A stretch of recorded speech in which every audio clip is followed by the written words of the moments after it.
Bismillahirrahmanirrahim. Assalamualaikum warahmatullahi wabarakatuh. Alhamdulillah wassalatu wassalamu ala rasulillah amma ba'du. Rabbi shrah li sadri wa yassir li amri wahlul 'uqdatam min lisani yafqahu qawli. Para mahasiswa, pelajar, kaum muslimin muslimat yang mengikuti kelas usul kedua. Alhamdulillah wa syukurillah kita bisa kembali bertemu pada kelas usul kedua pada materi berikutnya masih tentang kajian lafaz. Pada pertemuan-pertemuan yang lalu kita telah pelajari kajian lafaz yang menjelaskan bahwasanya sebuah lafaz diletakkan untuk menunjukkan suatu makna. Artinya, ketika seorang menyampaikan sebuah kata atau lafaz, baik secara lisan ataupun tertulis, sesungguhnya yang ingin disampaikanlah makna melalui kata tersebut. Sehingga setiap pembaca atau pendengar ketika mendengar atau membaca suatu kata atau lafaz, maka terfokus mencari makna yang ditunjukkan oleh kata tersebut. Dalam kajian kita, sebuah lafaz ditunjukkan untuk suatu makna atau suatu objek. Jika kajian kita tentang objek, ada lafaz yang diletakkan untuk makna yang terbatas disebut dengan khos, tidak terbatas disebut dengan am. Ada lafaz yang memiliki makna hanya satu, disebut juga dengan khos. Namun ada pula yang memiliki makna lebih dari satu, disebut dengan mustahak. Tapi ada juga makna lebih dari satu, yang hakiki hanya satu, selebihnya majaz, yaitu kajian tentang majaz dan hakikat. Namun ada pula ya, tinjauan daripada sifat yang menyertai lafaz tersebut. Jika ada sifat yang menyertainya, disebut muqayyad, jika tidak, maka disebut mutlaq. Itu semua tinjauan dari lafaz menunjukkan pada satu makna. Ini kajiannya adalah tentang masih lafaz dan maknanya atau objeknya. Penunjukan satu lafaz pada makna atau objeknya terkadang jelas sehingga pendengar atau pembaca tidak membutuh faktor lain untuk menjelaskannya.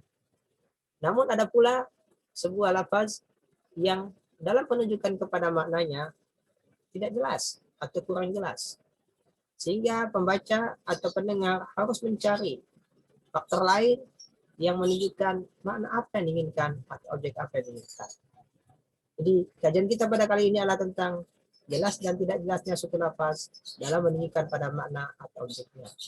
Yang istilah dalam bahasa Arab wadih dan ghair wadih.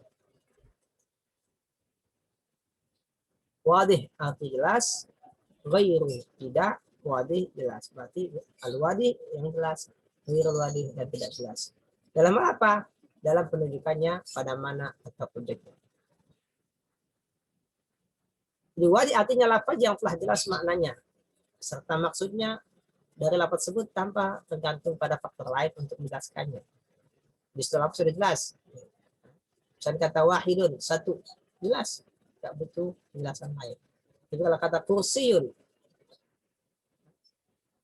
kita lihat dalam kalimatnya, apakah kursi yang dimaksud tempat duduk, atau kursi maksudnya jabatan, dan seterusnya. Berarti perlu faktor lain untuk menjelaskannya. Yaitu dikatakan dengan ghairu wadih. Baik wadih dan ghairu wadih itu masih terbagi lagi masing-masing jadi 4. Yang wadih ada zahir, nas, mufassar, dan muhkam. Yang ghairu wadih ada khafi, ada musykil, ada mujmal, ada mutasyabih. Artinya lafaz wadih yaitu lafaz yang jelas makna dan maksudnya, ya, itu masih ada dibagi menjadi 4 tergantung tingkat kejelasannya. Mulai dari jelas, ya, lebih jelas lagi dan sangat jelas. Dalam hal apa? Dalam penunjukan makna yang diinginkan atau dimaksud. Arti kalau sangat jelas, ada kemungkinan lain. Tapi kalau jelas, berarti masih ada kemungkinan lain. Sebaliknya ghairu wadih, ada ketidakjelasan pada objeknya, ada ketidakjelasan pada maknanya, ada ketidakjelasan pada maksudnya. Ada nggak jelas dari semua sisi. Kecuali maksudnya. Artinya maknanya nggak jelas, objeknya pun nggak jelas, namun maksudnya kita paham. Ya, seperti itu. Kita akan bahas satu persatu. Ya. Jadi tingkat ketidakjelasan, zahir jelas, nas lebih jelas, mufassar lebih jelas lagi, dan muhkam paling jelas. Nah, kalau ghairu wadih sebenarnya bukan tingkat tidak kejelasan, walaupun memang mutasyabih yang paling tidak jelas. Ya. Tapi di sini antara khafi, muskil, dan mujmal ketidakjelasannya berbeda-beda. Kalau khafi ketidakjelasannya pada objeknya, kalau muskil pada maknanya, kalau mujmal pada maksudnya. Oke. Artinya ketiga macam ini maknanya, ya, yang dicari tahu, atau objeknya yang dicari tahu, atau maksudnya yang dicari tahu. Oke, kita lihat tabel berikut.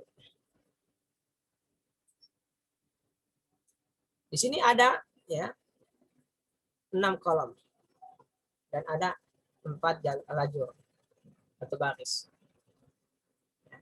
Ada zahir, nasu, fasar, muhkam. Lafaz zahir, lafaz yang penunjukan pada makna jelas. Namun makna yang ditunjukkan oleh lafaz tersebut bukanlah makna yang dimaksud oleh pembicara. Ulang lagi.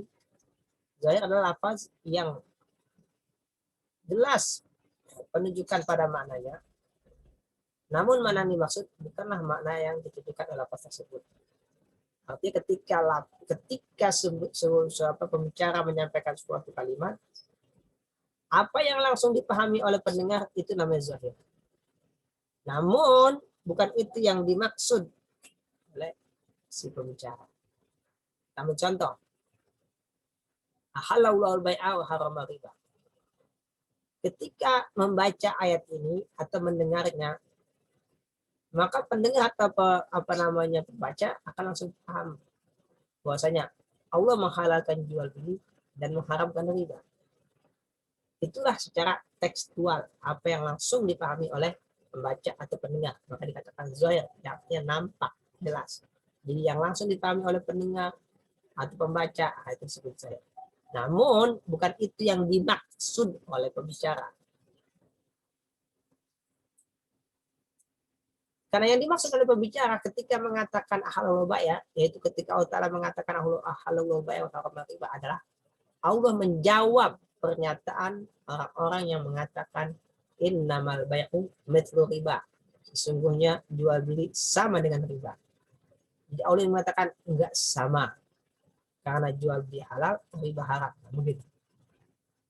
Ya.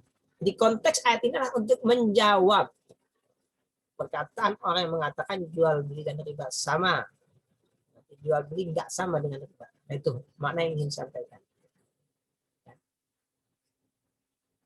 Nah, yang kedua itu nas. Suatu lafaz yang penunjukan pada maknanya jelas. Dan mana itulah yang diinginkan atau dimaksud oleh pembicara. Jadi ketika kita memahami, oh maksudnya adalah jual beli dan riba itu beda. Ketika mana itu yang dipahami oleh pendengar atau pembaca, nama itu yang dimaksud oleh Allah Ta'ala ketika menurunkan ayat. Mungkin kalau kita Indonesia kan nas itu adalah konteks. Artinya ayat ini konteksnya adalah menjawab pernyataan orang yang mengatakan bahwasanya jual beli ya, dan riba itu sama. Itu konteksnya. Adapun teksnya adalah jual beli halal, riba halal. Mungkin kita bisa ambil contoh lain. Ketika Rasul mengatakan antum a'lamu bi umuri dunyakum. Antum kalian a'lamu lebih mengetahui bi umuri dunyakum tentang urusan dunia kalian. Jadi kalau seandainya pendengar, oh ternyata Rasul mengatakan kita ini lebih tahu urusan dunia kita daripada Rasul.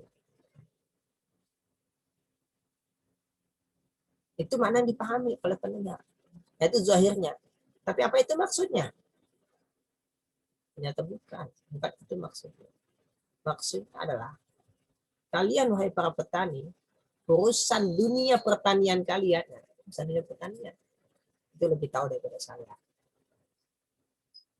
Jadi yang dimaksud itu bukan urusan dunia semuanya, lebih diketahui oleh orang-orang daripada Rasul.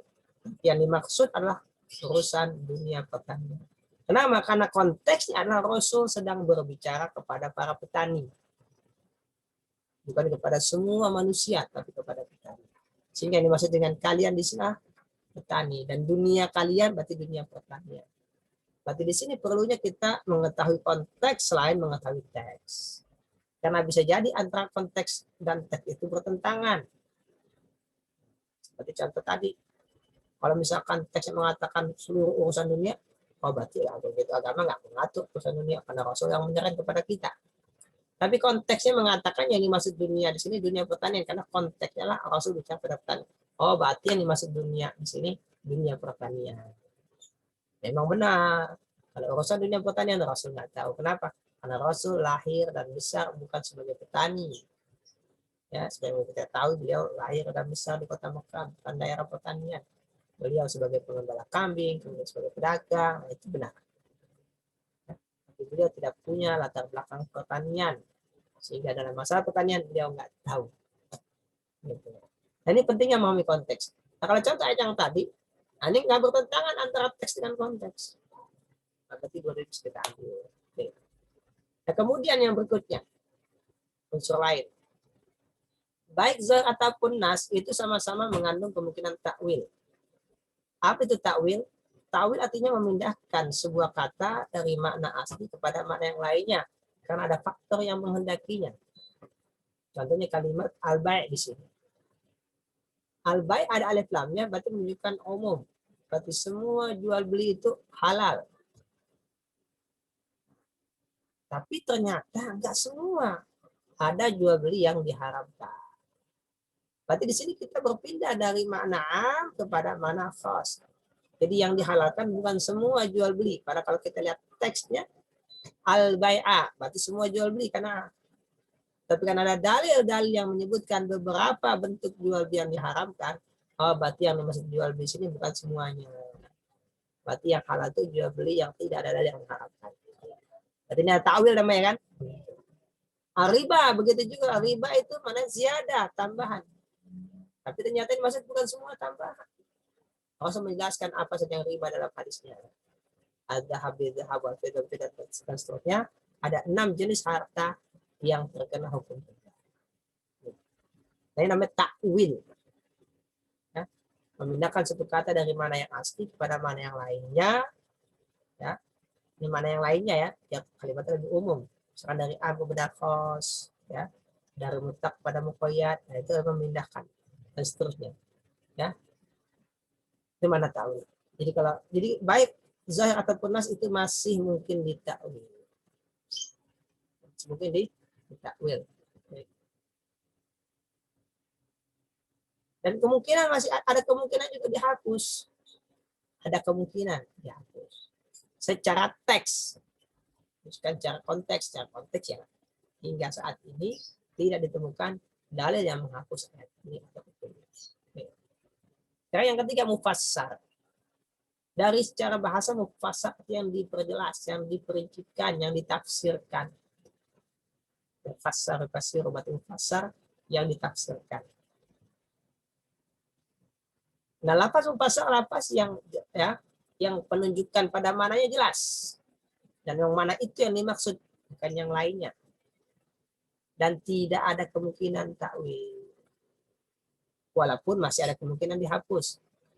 Contohnya qatilul musyrikina kafah. Kata musyrikin ini lafaz am. Lafaz am ya, itu menurut jumhur ulama dilarangnya zonni. Artinya apa? Bisa jadi yang diinginkan bukan semua. Mungkin yang dimaksud sebagian, seperti contoh al-bai'.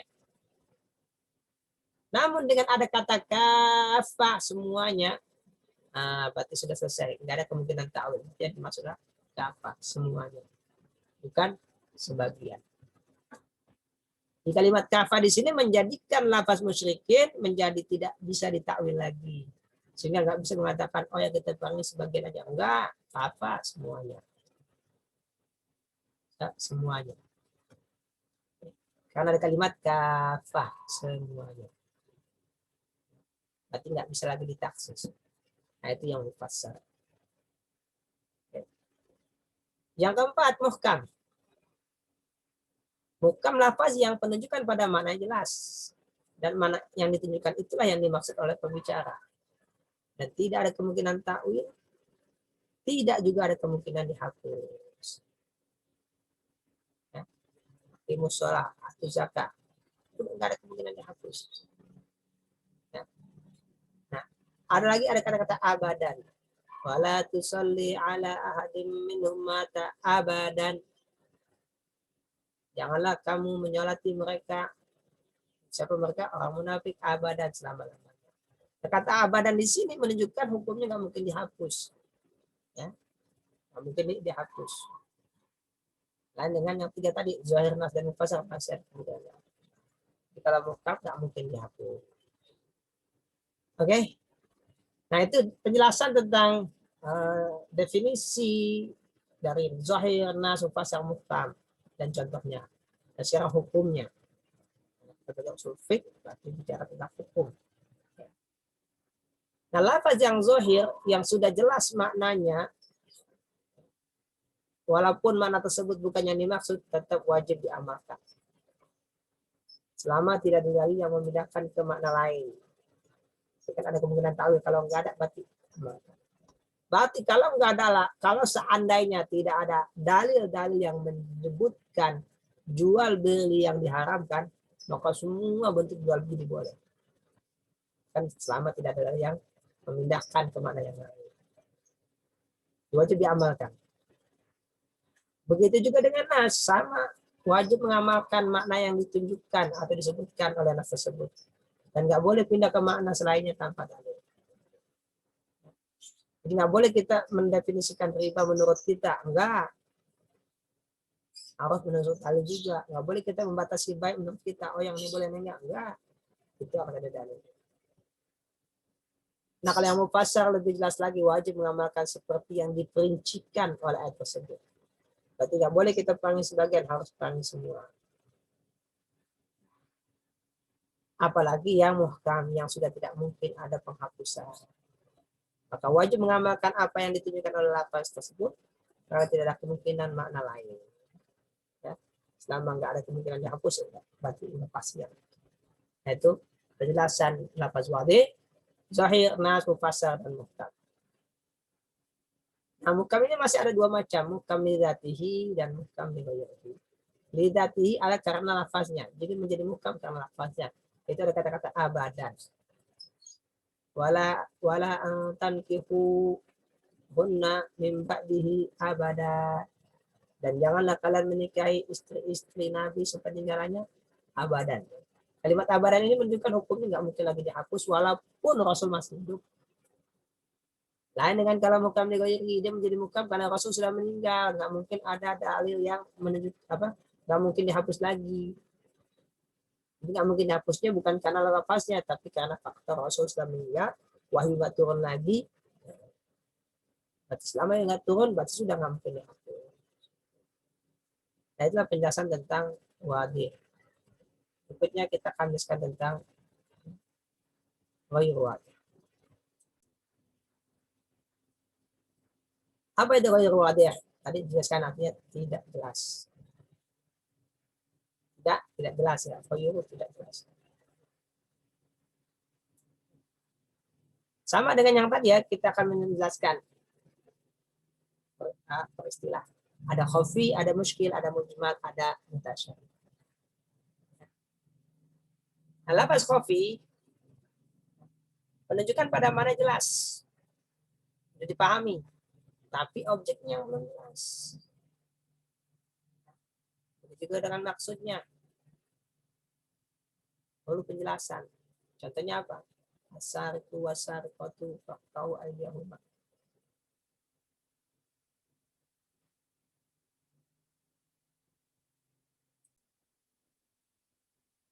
Lafaz khafi, lafaz yang menunjukkan pada maknanya sudah jelas. Contohnya, wasariku wasarikatu faqtau aydiyahuma. Sini yang kita bahas adalah aydiyahuma. Jelas makna yad, yaitu tangan. Tapi penunjukan objeknya belum jelas. Tangan itu ya, mulai dari pundak sampai ujung jari, itu tangan. Nah, bagian mana dari tangan yang dipotong? Nah, ini perlu penjelasan. Maka hukumnya lah harus dikaji. untuk diketahui mana objek yang dimaksud oleh lafaz tersebut. Apakah semua tangan dari pundak sampai ujung jari, ataukah ujung jarinya aja, atau telapak tangan, harus ada dalilnya. Maka ulama mencari tahu. Ya, bahkan sejak zaman Nabi, para sahabat ya, mencari tahu mana yang dipotong, lalu Nabi menjelaskan, nih yang dipotong itu. Itu khofi namanya, sekarang muskil. Nah, muskil ini penunjukan pada maknanya belum jelas. Kenapa belum jelas? Karena memiliki banyak makna. Mana-mana yang dimaksud. Di mana yang diinginkan belum jelas mana yang diinginkan. Contohnya, wal mutallaqatu yatarabbasna bi anfusina thalathata quru. Kalimat thalatha maksud jelas. Tapi quru itu maknanya ada dua. Suci dan haid. Ada dua. Mana-mana yang Allah Ta'ala maksud. Nah, kan nggak tahu kita. Makanya ulama tahu, harus cari tahu. Dia harus mengkaji untuk mengetahui mana makna yang diinginkan. Apakah yang diinginkan suci, berarti ikan suci, atau haid, berarti ikan haid. Nah, ulama mencari. Ya. Ketika mereka menemukan, baru mereka menyimpulkan. Imam Syafi'i menyimpulkan yang dimaksud 3 kali suci. Imam Abu Hanifah menyimpulkan yang dimaksud 3 kali. Tapi secara lapas kalimat quru ini belum jelas. Perlu faktor lain yang menjelaskan. Yang keempat, yang ketiga mujmal. Mana yang jelas? Tapi maksudnya yang belum jelas. Artinya ketika pendengar mendengar suatu kata, sudah paham maknanya apa. Tapi yang dimaksud seperti apa? Nah, ini butuh penjelasan. Contohnya ayat berikut. Inna Allaha wa malaikatahu yusalluna 'alan nabi ya ayyuhalladzina amanu sallu 'alaihi wa sallimu taslima. Di sini ada 2 yang diperintahkan, sallu 'alaihi dan sallimu. Nah, sallimu sahabat tetap mengucapkan salam. Nabi sudah mengajarkan assalamualaikum dan seterusnya. Assalamualaikum warahmatullahi wabarakatuh. Assalamualaikum warahmatullahi wabarakatuh. Nah, ada pun sallu. Seperti apa sallu di sini? Sahabat sudah tahu mana sallu. Sallu itu mendoakan. Sudah tahu. Mana udah jelas yaitu mensalatkan. Ya, itu apa mendoakan. Nah, tapi bagaimana cara berdoanya, bagaimana mendoakannya, apa yang dibaca, nah ini sahabat tahu. Makanya sahabat berkata ketika turun, ya Rasulullah qad alimna kaifa nusallimu alaika fa akhbirna kaifa nusalli alaika. Ya Rasul, kami sudah tahu bagaimana kami mengucapkan salam, tapi kami belum tahu bagaimana kami berdoa untuk Allah. Ya, makanya sahabat bertanya. Dan begitu misalkan sholat ya. Aqimus sholat. Tahu mana sholat doa. Tapi bagaimana cara sholat? Apa aja aturannya? Maka perlu penjelasan. Ya. Itu apa yang mujmal. Nanti kita akan bahas secara lebih detail tentang mujmal pada pertemuan yang akan datang. Yang keempat, mutasyabih.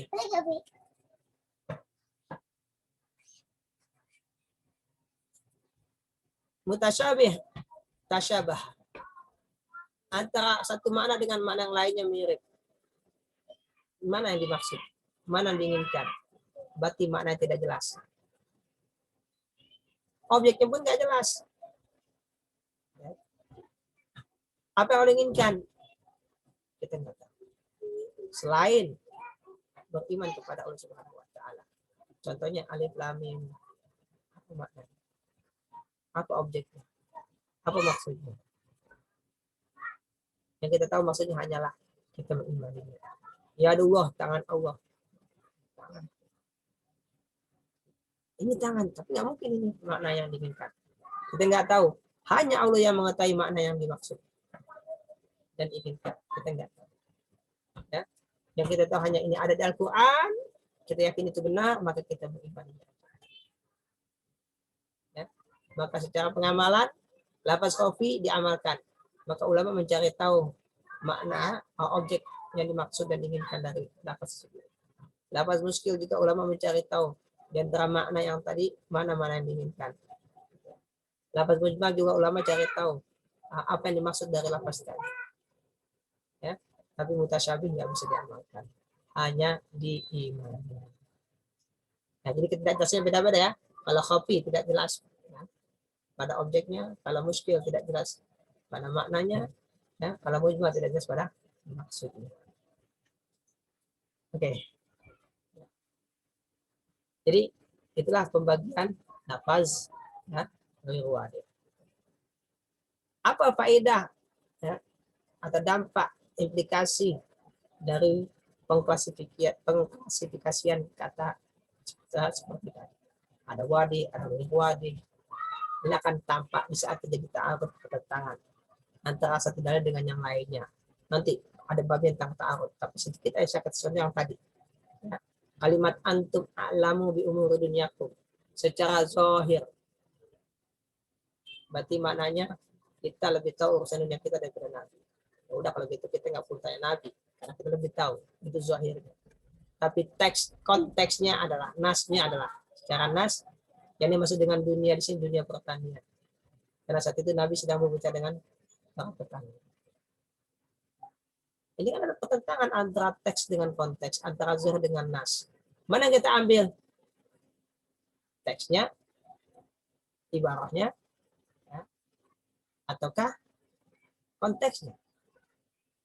Nah tentu dalam contoh ini akan kita ambil konteksnya, karena nas tingkatannya lebih tinggi daripada zahir. Nah tentu hukum yang berlaku, hukum yang dimaksud oleh pembicara. Makna yang dituju, makna yang dimaksud, bukan makna yang dipahami. Ya. Oleh pendengar, tapi mana yang diinginkan. Karena setiap kata ketika disampaikan ada sebagai alat untuk menyampaikan makna. Tentu mana yang dimaksud, mana yang diinginkan oleh pembicara, bukan makna yang dipahami oleh pendengar. Untuk itulah kita nggak bisa menafsirkan Al-Quran dengan pendapat kita. Mustahil. Kenapa? Karena Al-Quran adalah firman Allah, kalamullah, perkataan Allah. Tentu yang dimaksud adalah apa yang Allah maksud. Mana yang diinginkan, mana yang Allah inginkan, bukan apa yang kita mau. Jadi nggak bisa kita nafsirkan Al-Quran semau kita. Nggak, itu logikanya nggak membenarkan. Coba bayangkan kalau Anda berbicara lalu saya tafsirkan sekehendak saya, pasti Anda nggak setuju.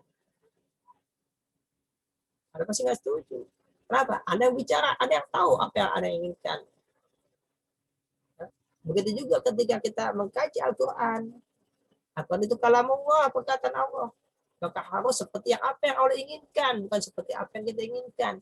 Harus seperti apa yang Allah maksud, bukan apa yang kita maksud. Makanya kalau belum jelas kita harus cari tahu. Tahunya, cari tahu gimana? Kan kalau bicara, tentu kita mencari hambanya yang paling dekat dengan Allah, yang selalu komunikasi dengan Allah. Siapa? Rasulnya, utusannya kita cari. Makanya kalau di Al-Quran nggak jelas, ya kita cari di hadis. Bahkan sebelum kita cari di hadis, mungkin Allah menjelaskan di ayat yang lain. Ya. Contohnya misalkan ayat yang berbunyi, Innallaha la yughayyiru ma biqaumin hatta yughayyiru ma bi anfusihim. Di sini ada kalimat ma 2 kali. Secara kajian subjek ma ini lafaz am, berarti umum. Sungguhnya Allah tidak akan berubah ma biqaumin, apa aja yang ada pada suatu kaum. Berarti umum. Hatta yughayyiru ma bi anfusihim, sampai mereka yang merubah apa aja yang ada pada diri mereka. Makanya ayat ini sering digunakan untuk motivasi. Ayo, kondisi kita nggak akan berubah sampai kita merubahnya. Karena Allah nggak akan merubah kondisi kita sampai kita merubahnya. Lalu baca ayat ini. Itu zahirnya namanya. Apakah seperti itu? Kalau seperti itu, berarti ini bertentangan dengan ayat yang lain yang mengatakan wa ma tasya'una illa ayyasha Allah, dan tidaklah kalian berkehendak kecuali Allah pun menghendakinya. Artinya kehendak kita itu kehendak Allah, bukan kehendak Allah itu kehendak kita. Karena kalau kita memahami kondisi kita nggak akan berubah kecuali kita merubahnya, atau Allah nggak akan merubah keadaan kita sampai kita merubahnya, itu kan berarti kan maknanya Allah mengikuti kita. Kita merubah, Allah pun ikut merubah. Kita nggak merubah, Allah nggak akan berubah. Berarti Allah mengikuti kita. Nah, itu bertentangan dengan ayat yang lain. Yang mengatakan wa ma tasya'una, tidaklah kalian menghendaki sesuatu illa ya Allah, kecuali jika Allah menghendaki itu. Berarti kan bertentangan zahir tadi. Berarti nggak mungkin dong. Karena bertentangan, mana yang benar nih? Apakah kita yang bebas menentukan nasib kita, ataukah Allah yang mengaturnya? Kita hanya meminta. Apakah kondisi kita akan berubah kalau kita berubahnya? Karena Allah akan berubah kalau kita akan berubah? Ataukah Allah yang akan berubahnya? Maka kita harus cari penjelasan kata ma di sini. Ya. Dan lihat ternyata kita temukan dalam ayat yang lain. Apa yang dimaksud dengan ma di sini? Yaitu firman Allah berbunyi, dzalika bi anna Allah lam yakum mughayyiran ni'matan an'amaha 'ala qaumin hatta yughayyiru ma bi anfusihim hatta yughayyiru ma bi anfusihim. Ma yang pertama pada tadi dijelaskan pada ini apa maknanya? Nikmat. Itu apa? Inna Allah lam yakum. Sungguhnya Allah tidak akan mughayyiran, merubah nikmatan, enggak merubah nikmat. An'amaha 'ala qaumin yang dia berikan kepada suatu kaum. Berarti ma pada ayat yang tadi kita inna Allah la yughayyiru ma biqaumin maknanya nikmat. Nikmat bukan nasib, bukan keadaan, nikmat. Artinya apa? Allah nggak akan merubah nikmat yang ada pada satu kaum sampai mereka merubahnya. Nikmat itu berubah jadi apa? Ya berubah jadi bukan nikmat. Bukan nikmat apa? Musibah, bencana. Berarti nikmat nggak akan berubah menjadi bencana. Nikmat nggak akan berubah menjadi musibah. Ya. Nikmat nggak akan berubah menjadi keburukan. Kecuali karena manusia lah yang merubahnya. Itu artinya nikmat yang Allah berikan kepada kita, kesehatan misalkan nggak berubah menjadi penyakit kecuali kita yang merubahnya. Dan ini sesuai dengan fakta. Sesuai dengan fakta, nikmat sehat nggak berubah jadi sakit kalau bukan karena kita yang merubahnya dengan cara hidup yang salah sehingga kita menjadi sakit. Sama nikmat yang Allah berikan kepada kita nggak akan hilang, akan berubah kecuali ulah kita berbuat dosa. Makanya kalau kita memahami ayat ini dan kita terjemahkan pada konteks kehidupan kita sehari-hari, setiap keburukan yang terjadi pada diri kita itu karena kita yang melakukannya. Dengan apa? Dengan dosa. Dengan sebab dosa, nikmat yang diberikan dicabut. Nah, ini salah satu contoh menafsirkan Al-Quran dengan Al-Quran. Ya, contoh lain lagi menafsirkan Al-Quran dengan hadis. Wa'bud rabbaka hatta ya'tiyakal yaqin. Dan sembahlah Tuhanmu sampai datang kepadamu al-yaqin. Kalau kita hanya menjelaskan atau memahami ayat hanya secara bahasa, dan sembahlah Tuhanmu sampai datang kepadamu keyakinan. Berarti kalau kita sudah yakin, ya udah, nggak perlu sholat lagi. Secara bahasa, secara zahir. Tapi bukan itu mana yang dimaksud. Dari mana kita tahu? Dari Nabi yang menjelaskan. Yang dimaksud dengan yakinlah kematian. Berarti sembahlah Tuhanmu sampai datang kematian. Di kalimat al-yakin tadi makna yang dimaksud adalah kematian. Makna yang dimaksud adalah kematian. Nabi yang menjelaskan. Ghairil maghdubi alaihim waladdallin.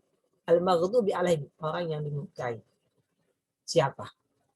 Ad-dallin, orang yang siapa? Nabi yang menjelaskan. Ini maksud dengan maghdubi alaihim adalah al-yahud. Ad-dallin adalah Nasara. Berarti kita tidak boleh mengikuti jalannya orang Yahudi ataupun jalannya orang Nasrani. Jadi Nabi yang menjelaskan. An'amta alaihim, yang engkau beri nikmat. Siapa mereka? Dijelaskan Allah Ta'ala dalam ayat yang lain. Ya. Minan nabiyyin, wasiddiqin, wasyuhada'i, wassalihin. Ya. Itu diataskan. An'amta alaihim minan nabiyyin, wasiddiqin, wasyuhada'i, wassalihin. Ya. Orang yang kau beri nikmat kepada mereka dari kalangan Nabi, wasiddiqin, orang-orang yang siddiq, yang ada perkataan dan perbuatannya sinkron, harmonis, selaras, sejalan. Kemudian wasyuhada, orang-orang yang mati syahid, wasolin, orang yang soleh, itulah yang siratal mustaqim. Jadi Nabi yang menjelaskannya. Dan sehingga secara logika itu nggak mungkin kita menafsirkan Al-Quran dengan pemahaman kita. Nggak mungkin. Begitu juga dengan hadis, perkataan Nabi, nggak mungkin kita menafsirkan sesuai dengan kata kita. Harus berdasarkan dalil-dalil. Yang pertama dari Nabi langsung yang menjelaskan. Makanya ada hadis, dijelaskan oleh hadis yang lain. Atau oleh sahabat yang hadir pada saat Al-Quran turun, yang memahami konteks, atau yang mendengarkan hadis yang disampaikan Nabi.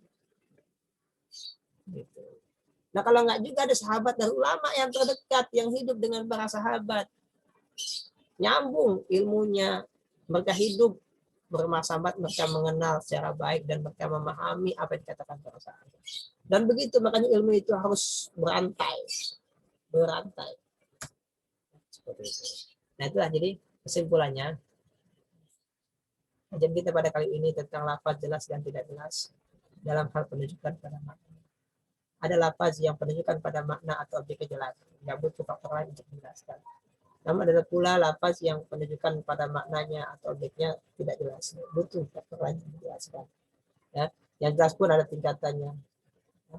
Ada yang zahir, ya, jelas dipahami oleh pendengar, namun bukan itu yang dimaksud oleh pembicara. Ada yang nas, itulah yang dimaksud oleh pembicara. Namun kedua-duanya masih cukup kuat. Kenapa? Karena ada kemungkinan ditakwil, ada kemungkinan dinasakh. Dan ketiga baru lebih kuat lagi karena nggak ada kemungkinan ditakwil. Udah pasti itu mana yang diinginkan. Tapi ada kemungkinan dinasakh, ada kemungkinan dihapus selama Nabi bersabda. Nah, yang sudah nggak ada kemungkinan lagi itu adalah muhkamat. Ini ayatun muhkamat. Di antara Al-Quran itu ada ayat yang sudah paten, yang nggak akan mengalami perubahan maknanya, nggak akan mengalami perubahan objeknya, dan nggak ada kemungkinan dihapus. Maka itu untuk ini. Maka kalau sudah muhkam, lama nggak bisa. Dan Ruwadi juga begitu, ada ketidakjelasan pada objeknya yang mana maknanya jelas, tapi objeknya belum tahu. Atau maknanya yang belum jelas, yang mana? Atau maksudnya yang belum jelas, yang perlu penjelasan. Nah, ketiga jenis lafaz ini ulama mencari tahu mana apa yang diinginkan, objek apa yang diinginkan, apa yang dimaksud tersebut. Nah, ada penyantra yang mutasyabih. Nah, ini memang jelas.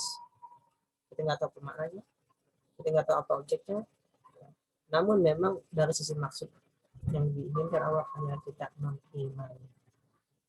Ya, demikian pelajaran kita pada kesempatan kali ini tentang wadih dan ghairu wadih. Mudah-mudahan dapat dipahami dengan baik. Ya, jika masih ada yang belum cukup jelas, silakan bertanya. Ya, boleh bertanya dengan tulis di kolom komentar. Nah, insya Allah saya akan menjawabnya kapan saya membacanya, atau bisa menghubungi saya di 0819 0533 5965 ya, melalui A. Silakan bertanya. Dan jika seandainya pelajaran ini baik, Anda menyukainya, silakan kasih like ya. Jika Anda ingin mengikuti pelajaran berikutnya, silakan Anda subscribe dan kasih lonceng agar tidak tertinggal ya materi-materi yang terbaru. Dan jika Anda rasa ini pelajaran bermanfaat, maka silakan dibagikan kepada orang lain agar Anda masuk dalam mata rantai penyebaran ilmu dan kebaikan. Demikian dari saya, yang benar atau yang tidak daripada Allah. Jika ada salah, ada kurang saya sebagai manusia. Subhanakallah bihamdik, asyhadu an la ilaha illa anta astaghfiruka wa atubu ilaik. Assalamualaikum warahmatullahi wabarakatuh.